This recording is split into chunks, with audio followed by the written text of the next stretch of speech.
Peter was extremely down to earth.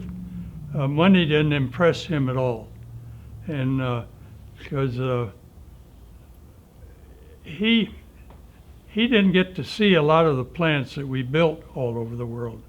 I don't know what he would have thought of having a plant in Japan, for instance, or in Hong Kong, or Singapore.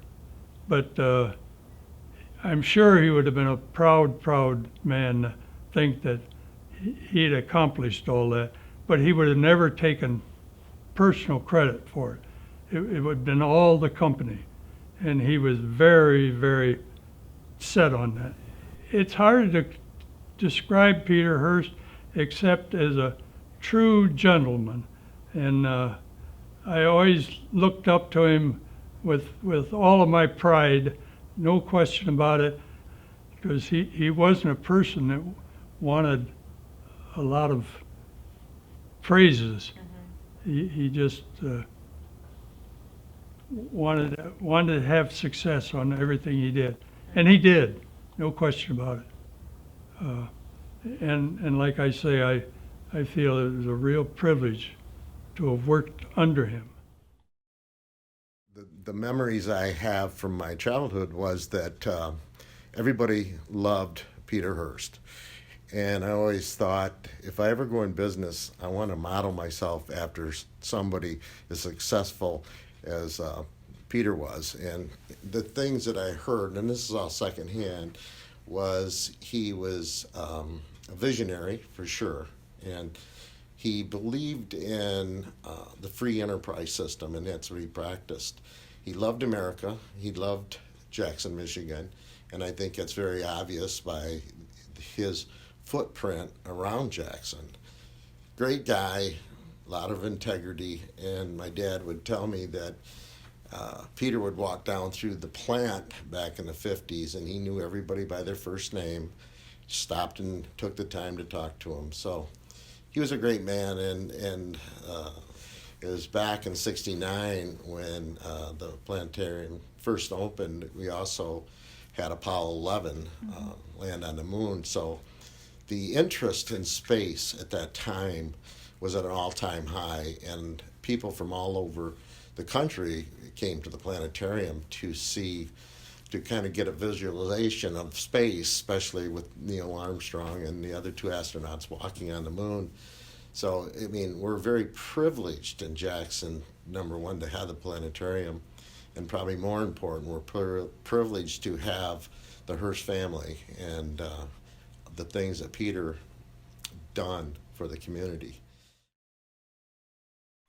Well, I came to the museum in the early 1970s, and the planetarium had just opened at that point. And Don Bean was the director, and we worked with him because I did a lot of school tours at that time, and we were always coordinating school groups. And so I got to see a lot of planetarium shows as I was kind of shepherding kids around. We always had a great relationship with the planetarium directors back when they were, part of the schools. I, thought it was such an advantage for young people to come here and have all those experiences of art and history and science. I just remember what fun it was to sit in there and watch the reactions of the young people that were there, because they had never seen anything like a planetarium. And it was just magical, to watch the wonder in their faces. And, the shows that were put on were so great, as I say, both by the school planetarium directors and by the people that worked for the museum and did it. And I just really want to say a special thank you to Bernie Hadwin, who, was the planetarium director from the museum for so many years and really kind of ran it when the schools had to, cut it because of budgetary reasons. And he just continued on. He was an old navigator in the Air Force during World War II and had a love affair with the sky and stars. So, being a planetarium director just seemed to quite fit into his retirement. So I, really appreciated all the work he did. And his shows were wonderful.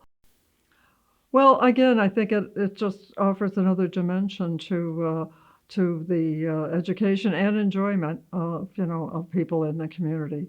Uh, there's not another one close by that people travel to, and for a lot of people, this will be their only experience at discovering the skies and discovering the importance of science. So I think we're so fortunate in this community. I salute the vision of Peter Hurst in having this planetarium and the wonderful support the Hurst family has given us over the years. That it's such an important part of the community and such an important part of the Ellis Sharp Museum. I think one of the things that I'm most proud of here was being able to take and change the technology over the years. We started out with a few slide projectors, a reel-to-reel tape player, a cassette player, and I was able to eventually expand that to 45 slide projectors and to be able to automate the star projector and add in other types of audio-visual features that, were really changing quite rapidly from the mid-'80s up until the year 2000. And then eventually I was able to add in full dome video. And so planetariums are places that need to evolve as the technology changes.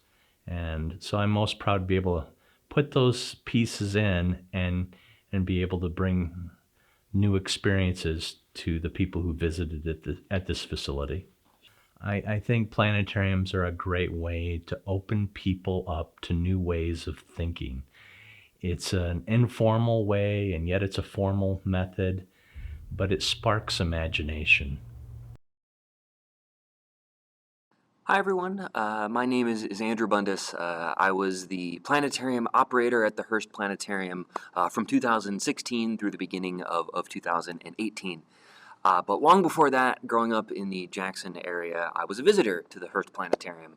I have really fond memories of visiting as a student in elementary school, in middle school, attending astronomy camp, which has really helped to kind of shape where I am now. I've been involved in astronomy and astronomy education for the last several years, and none of it would have happened without the Hurst Planetarium. And I think if I had to describe the Hurst Planetarium in one word, it would be inspiration. It certainly was that for me, and I know it has been for a number of other students in the Jackson area throughout its incredible 50-year history. So I've always been really passionate about astronomy and science and space exploration and just learning as much as I can about all the things that are happening beyond the Earth and above. And that always carried me forward to learning about astronomy, becoming an amateur astronomer, and sharing the night sky with anybody who asked, anybody who wanted. I wanted to make it accessible and exciting and engaging. And I got to experience the night sky for myself and other planetariums. And going forward, I knew I wanted to continue to do that. I wanted to be a resource to the community, to interact with people face to face and show them the night sky in whatever way I could.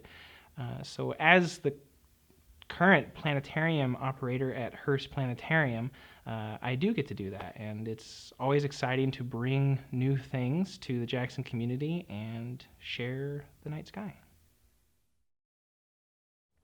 I'm Diane GUTENKAUF. I'm the Executive Director of the Ellis Sharp Museum, and I'm really thrilled to talk about how the Hurst Planetarium helps the museum connect more broadly with Jackson. We started to operate the planetarium in 2015, and since then it's given us this really amazing opportunity to grow our science programming. Ellis Sharp Museum has focused on art and history since 1965. 1969 brought the new planetarium to our property, but it didn't mean that we really expanded all of the things that we do here.